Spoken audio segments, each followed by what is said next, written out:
our net worth. So let's get right into it.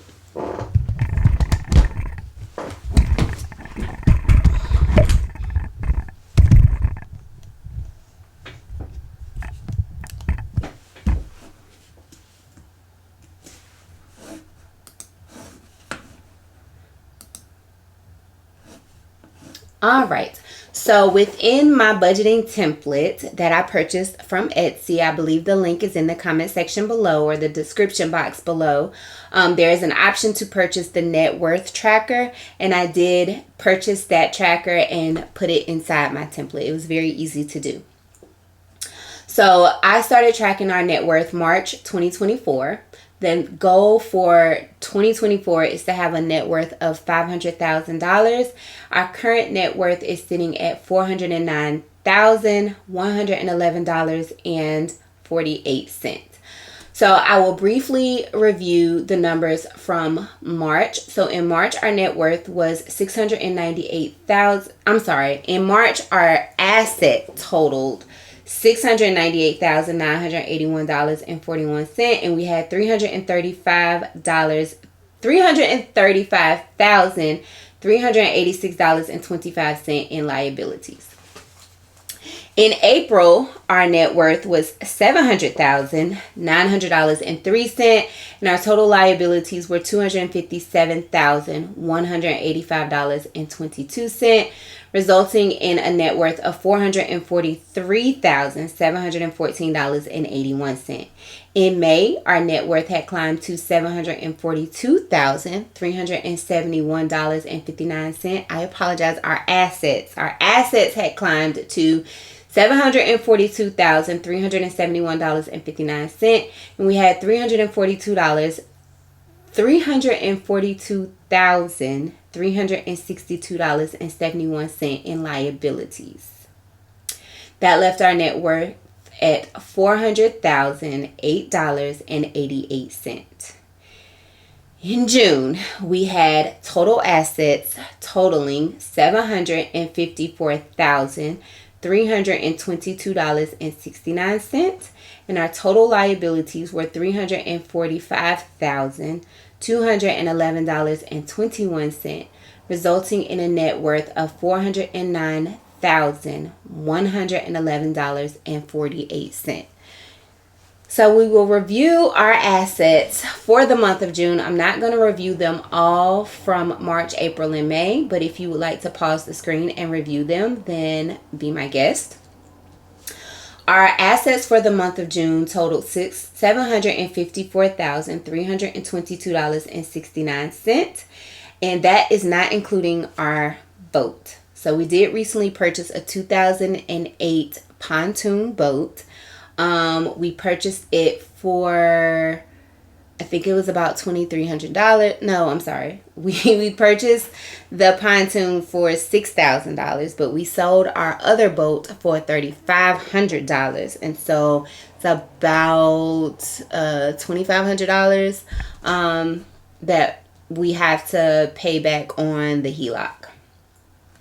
And I would say that the 2008 boat might be worth $8,000, but I'm not sure how accurate that is. If you know where I can look up the value of the boat, then let me know.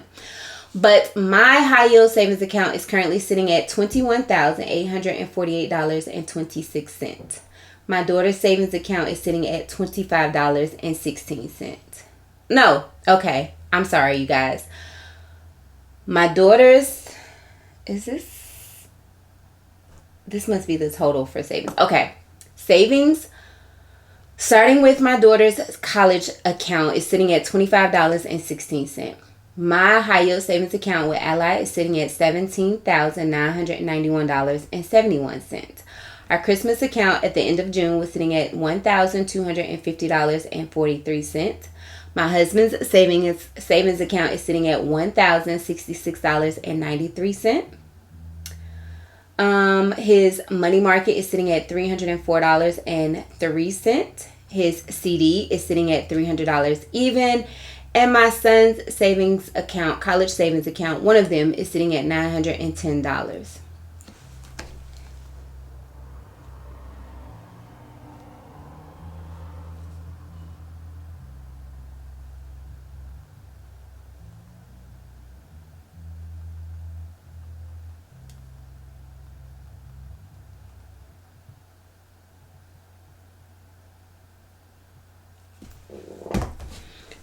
Now we go down to investments. My M1 Finance account is sitting at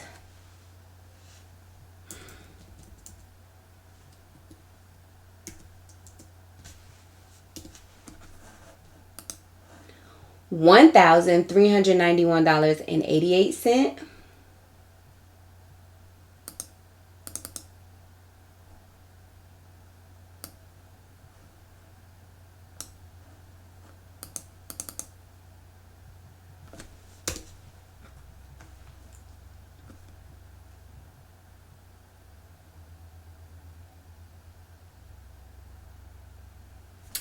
My traditional IRA is sitting at $51,767.54. My Roth IRA is sitting at $10,515.01. My primary residence has a value of $327,200, and that is according to Zillow. My second residence that my daughter lives in is sitting at a value of $167,600, and that is according to Zillow, but it's not inclusive of the upgrades. We recently went in and put in vinyl floors and changed the paint colors. So I'm sure that is probably closer to $175,000, which is how much we could put it on the market for if we did put it on the market. So I'm going to change that. 175.5. And then our other investment property that we actually have a positive cash flow is sitting at $130,000 even, which brings our total investments to $696,374.43. Additional assets include my 2023 Honda, and it's probably not sitting at $30,000. I just keep it at about $30,000. I bought it for $45,000, but ended up financing $65,000 with some negative equity. And so the last time I looked it up, which was in April, it was sitting at $30,000. I mean, $30,000, and I just leave it there. And then my 2013 Honda, my husband says it's actually a 2014. Yes, it's a 2014. My husband says I probably could sell it for $4,000, so that's what I put up there. Although I just saw a 2014 on the marketplace for $6,500. But it is still on marketplace, so I don't know. That brings our total assets to $752,222.69. We go down to liabilities, and the only two credit cards we have a remaining balance on, or that carries a remaining balance, because we have balances on our Hilton American Express cards because our kids are authorized users, but we pay that statement off at the end of every month and we use it for the points.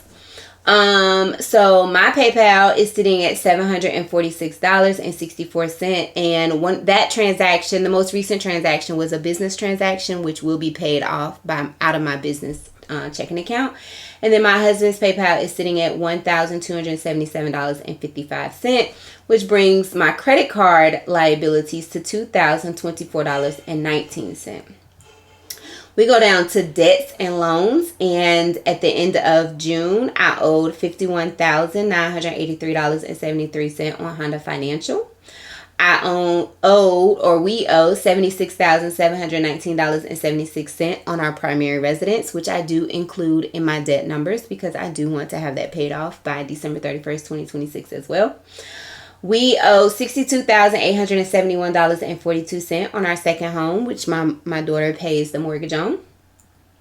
I owe $16,171.86 on student loan 1, $12,027.79 on student loan 2, $16,806.43 on student loan 3, $8,506.29 on student loan 4, $8,066.09 on student loan 5, $27,387.02 on student loan 6, $34,215.28 on student loan 7, and $28,400 $431.35 on our HELOC, which is where we took the $6,000 to pay off to purchase the boat. That brings our total debt and loan liability to $343,187.02, and our total liabilities to $345,211.21.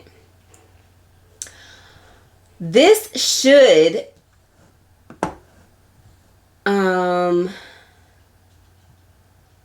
I was going to say it should match the total debt numbers, but I'm not including our second mortgage as total debt numbers because eventually that mortgage property will be either sold off to my daughter or it'll be sold altogether, and I will take the profit from that to pay down some debt and purchase another investment property, hopefully to have a positive cash flow.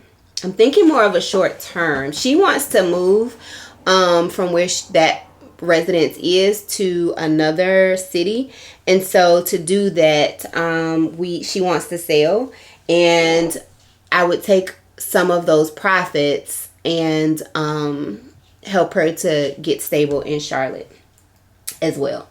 So once to calculate your net worth, you add up all your assets and then you subtract all your liabilities, and that is what gives you your net worth. And so once I went in and made those corrections, our net worth is sitting at $407,011.48, and we have $92,988.52 to reach our goal by the end of this year.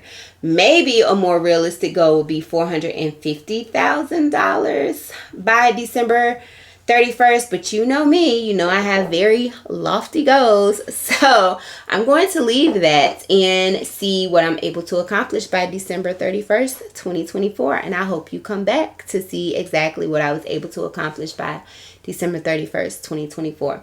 So that is our net worth. We are currently sitting at a positive net worth of $407,011.48. And this is aside from the equity and the savings that I have in my business checking account. Now, if you include that, let me know. That would probably increase by maybe $12,000, but I'm not sure. So again, the goal is to be at $500,000 in 6 months. But, you know, anything is possible. We went from 407,011.48 minus 363,595.16. We gained $43,416.32 from the end of June to the 1st of March. So, I mean, it could be possible. I don't know. We'll see.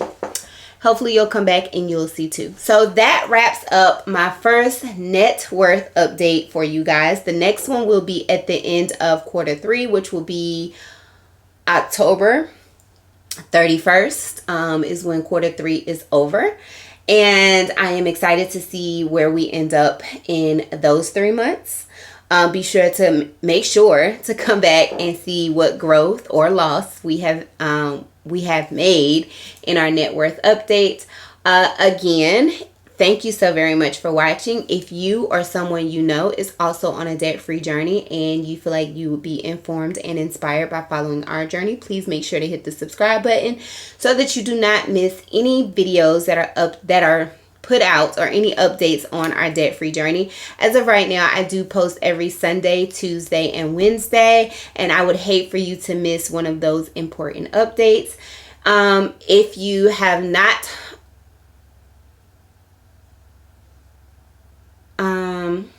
be sure to come back following this week for Transfer Tuesday on Tuesday, and then July week 1's budget on Wednesday. That is it for today. Thank you so very much for watching. Bye for now.